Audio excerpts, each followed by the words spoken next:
નમસ્કાર. સ્વાગત છે આજના આ ખાસ સેશનમાં, જ્યાં આપણે એક એવા શહેરની વાત કરવાના છીએ. ગુજરાતનું એક એવું દરિયાકાંઠાનું શહેર જે ઉપરથી જેટલું શાંત દેખાય છે, તેની રેતી નીચે એટલા જ ઊંડા ઐતિહાસિક રહસ્ય અને અદ્ભુત વાર્તાઓ છુપાયેલી છે. જી હા, આપણે વાત કરી રહ્યા છીએ સુંદર અને ઐતિહાસિક શહેર માંડવીની. હવે આગળ વધીએ એ પહેલાં હું તમારા મનમાં એક સવાલ મૂકવા માંગુ છું. જરા વિચારો, એકદમ રોમાંચક બનાના બોટ રાઇડ, દુનિયાભરમાં જાણીતો દરિયાઈ મુસાફર વાસ્કો દા ગામા અને આખા ભારતનો ફેવરેટ સ્ટ્રીટ ફૂડ નાસ્તો, આ ત્રણેય વચ્ચે શું કનેક્શન હોઈ શકે? સાંભળવામાં થોડું અજીબ લાગે ને, પણ આશ્ચર્યની વાત એ છે કે આ બધું જ એક જ જગ્યા સાથે જોડાયેલું છે, અને એ જગ્યા એટલે આપણું માંડવી. તો ચાલો આ રસપ્રદ સફરની શરૂઆત કરીએ. આજે આપણે માંડવીને કયા અલગ અલગ એંગલથી જોવાના છીએ તેના પર એક નજર કરી લઈએ. સૌથી પહેલાં આપણે વાત કરીશું કોસ્ટલ થ્રિલ્સ એન્ડ કામ વોટર્સની, ત્યારબાદ a legacy of maritime trade, પછી જોઈશું માંડવીના પેલેસીસ, ફોર્ટ્સ એન્ડ આર્કિટેક્ચર, ત્યાર પછી the birth place of dabeli, અને છેલ્લે પ્લાનિંગ ધ માંડવી ગેટવે વિશે ચર્ચા કરીશું. તો શરૂઆત કરીએ આપણા પહેલા પડાવથી, કોસ્ટલ થ્રિલ્સ એન્ડ કામ વોટર્સ, એટલે કે અરબી સમુદ્રની શાંતિ અને બીચ એડવેન્ચરનો રોમાંચ. માંડવી બીચની સૌથી ખાસ વાત એ છે કે અહીં રૂકમાવતી નદી સીધી અરબી સમુદ્રને મળે છે, એટલે અહીંનું પાણી એકદમ છીછરું છે અને મોજા પણ એકદમ શાંત હોય છે. દરિયા કિનારે સેફ અને મજેદાર એન્જોયમેન્ટ માટે આનાથી બેસ્ટ લોકેશન કયું હોઈ શકે? અને હા, આ શાંત વાતાવરણમાં જો તમારે થોડો થ્રિલ ઉમેરવો હોય તો એ બિલકુલ મોંઘો નથી. માત્ર 400 રૂપિયામાં અદ્ભુત બનાના બોટ રાઇડની મજા માણી શકાય છે. હવે 400 રૂપિયા સાંભળીને એમ થાય કે એમાં શું મળશે? તો ભાઈ, આમાં પૂરી 30 મિનિટનો રોમાંચ મળે છે. સમુદ્રના મોજા પર 2 અલગ અલગ રાઉન્ડ. સેફટીની વાત કરીએ તો લાઈફ જેકેટ અને લાઈફ ગાર્ડ તો હોય જ છે. જરા આંખો બંધ કરીને કલ્પના કરો. સ્પીડ બોટનું શક્તિશાળી એન્જિન ગર્જના કરે છે, તમારી બોટ મોજા પર જોરથી ઉછળે છે, અને અચાનક જ ડ્રાઈવર એકદમ શાર્પ ટર્ન લે છે. પાણીમાં ઉછાળવાની એ કોશિશ, અને બરાબર એ જ વખતે ચહેરા પર પડતી ઠંડા ખારા પાણીની છાલક. બસ, આખો રોમાંચ ડબલ થઈ જાય છે. હા, પણ સેફટી રૂલ્સ પ્રમાણે આ રાઇડનો આનંદ લેવા માટે ઉંમર 10 વર્ષથી વધુ હોવી જરૂરી છે. દરિયાકાંઠાની આ ધમાલ મસ્તીથી નજર હટાવીને જો તમે ક્ષિતિજ તરફ જોશો તો આકાશ સાથે વાતો કરતી મોટી પવનચક્કીઓ દેખાશે. આ કંઈ આજકાલની પવનચક્કીઓ નથી હો. છેક 1983માં એશિયાનો સૌથી પહેલો વિન્ડમિલ પ્રોજેક્ટ અહીં જ સ્થાપવામાં આવ્યો હતો. વિચાર તો કરો, 1980ના દાયકામાં જ્યારે રિન્યુએબલ એનર્જી વિશે ભાગ્યે જ કોઈ વાત કરતું, ત્યારે અહીં આવડો મોટો પ્રોજેક્ટ આકાર પામી ચૂક્યો હતો. એક તરફ દરિયાના મોજાનો લય અને બીજી તરફ પવનચક્કીઓનો એ સતત ઘૂમરાતો અવાજ. કુદરત અને ટેકનોલોજીનું કેવું ગજબનું કોમ્બિનેશન છે. હવે આગળ વધીએ આપણા બીજા વિભાગ તરફ, અ લેગેસી ઓફ મેરીટાઈમ ટ્રેડ, એટલે કે 400 વર્ષનો ભવ્ય અને ગૌરવશાળી દરિયાઈ ઇતિહાસ. માંડવીનું આકર્ષણ માત્ર એના બીચ પૂરતું જ સીમિત નથી. આ શહેરના મૂળિયા ઇતિહાસમાં બહુ ઊંડા ઉતરેલા છે. ચાલો હવે થોડી બીચની રેતી ખંખેરીએ અને ટાઈમ ટ્રાવેલ કરીને 400 વર્ષ જૂના દરિયાઈ વ્યાપારના ઇતિહાસમાં ડોકિયું કરીએ. 1580માં કચ્છના રાવ ખેંગારજી પહેલાએ આ શહેરની સ્થાપના કરી. ત્યારબાદ 1883માં ઐતિહાસિક રૂકમાવતી પુલ બન્યું, અને 1983માં એશિયાનો પ્રથમ વિન્ડમિલ પ્રોજેક્ટ સ્થપાયો. 16મી સદીના એક ધમધમતા બંદરથી લઈને આજના આધુનિક પ્રવાસન સ્થળ સુધીની આ સફર છે ને એકદમ કમાલ. ઇતિહાસમાં આપણે સૌએ વાસ્કો દ ગામા વિશે તો વાંચ્યું છે કે ભાઈ તેણે ભારતનો રસ્તો શોધ્યો, પણ ભાગ્યે જ કોઈ એ વાત કરે છે કે એને રસ્તો બતાવ્યો કોણે? તમને જાણીને આશ્ચર્ય થશે કે 1497માં જ્યારે વાસ્કો દ ગામા પૂર્વ આફ્રિકા પહોંચ્યો, ત્યારે તેને કેરળના કાલિકટ સુધીનો દરિયાઈ માર્ગ બતાવનાર એક કચ્છી ખલાસી હતો. જી હા, એ ખલાસીનું નામ હતું કાનજી માલમ, અને તેઓ આ જ માંડવીના વતની હતા.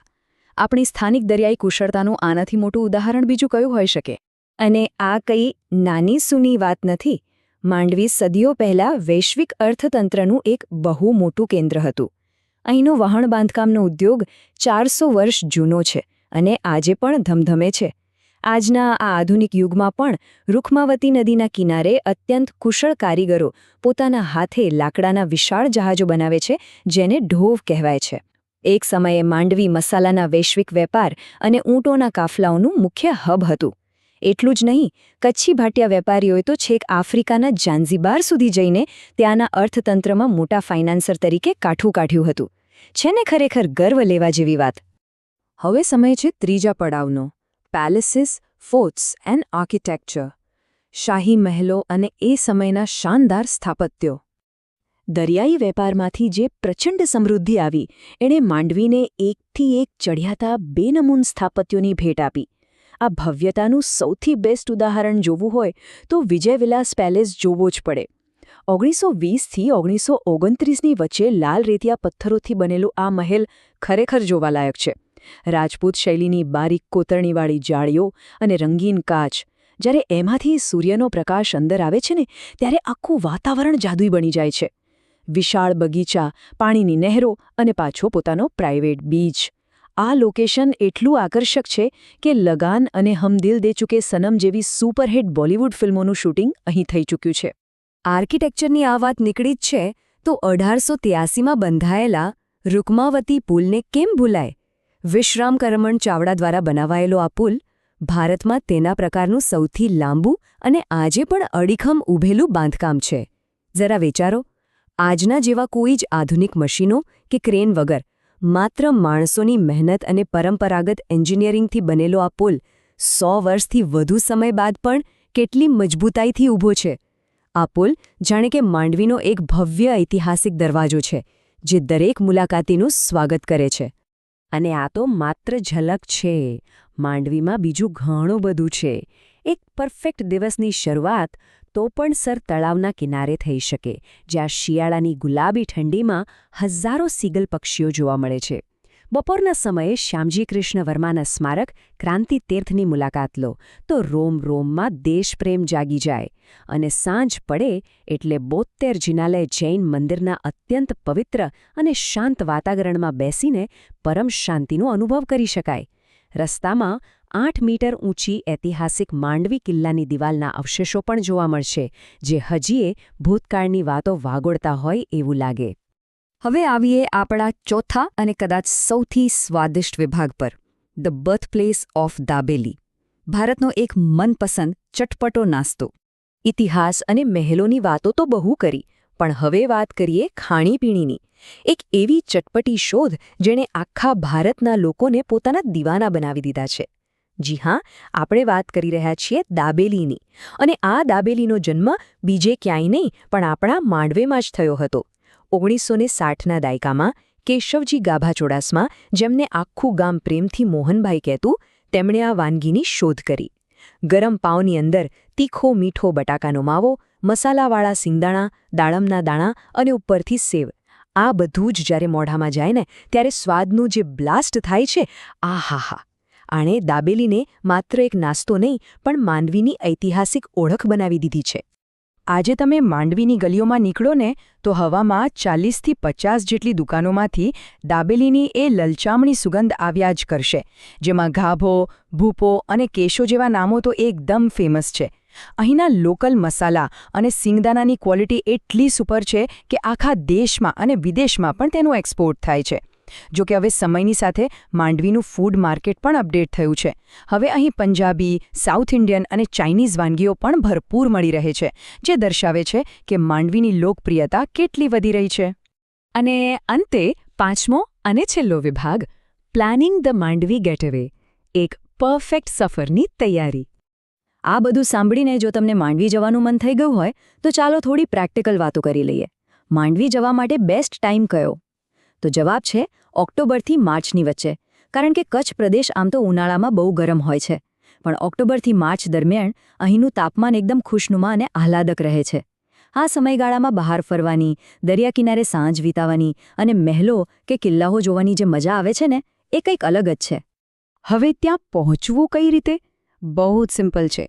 જો ફ્લાઇટમાં આવવા માંગતા હોય તો ભુજ એરપોર્ટ સૌથી નજીક છે, જે અહીંથી માંડ 60 કિલોમીટર દૂર છે. બાય રોડ આવવું હોય તો ભુજથી સરકારી બસ કે પ્રાઇવેટ ટેક્સી આરામથી મળી જશે. રસ્તો બહુ સારો છે એટલે રોડ ટ્રીપની મજા પડી જશે. અને જો ટ્રેનમાં આવવાનું વિચારતા હો તો Okha Madhi railway station best option છે, જે લગભગ 49 કિલોમીટર દૂર આવેલું છે. તો ચાલો જતાં જતાં એક સવાલ વિચારતા જઈએ. કોઈ પ્રવાસી પહેલીવાર માંડવી જાય તો તેણે સૌથી પહેલાં કઈ વસ્તુ એક્સપ્લોર કરવી જોઈએ? દરિયાના મોજા પર બનાના રાઇડનો એક્સ્ટ્રીમ રોમાંચ, રૂકમાવતીને કિનારે 400 વર્ષ જૂની પરંપરાથી બનતા લાકડાના જહાજો, ભવ્ય વિજયવિલાસ પેરિસ કે પછી મોહનભાઈની ઓરિજિનલ મસાલેદાર દાબેલી? ચોઇસ તમારી છે, પણ એક વાત પાક્કી છે, માંડવીની આ સફર તમારા માટે ઇતિહાસ, પ્રકૃતિ અને સ્વાદનો એવો સંગમ બની રહેશે જે જિંદગીભર નહીં ભૂલાય.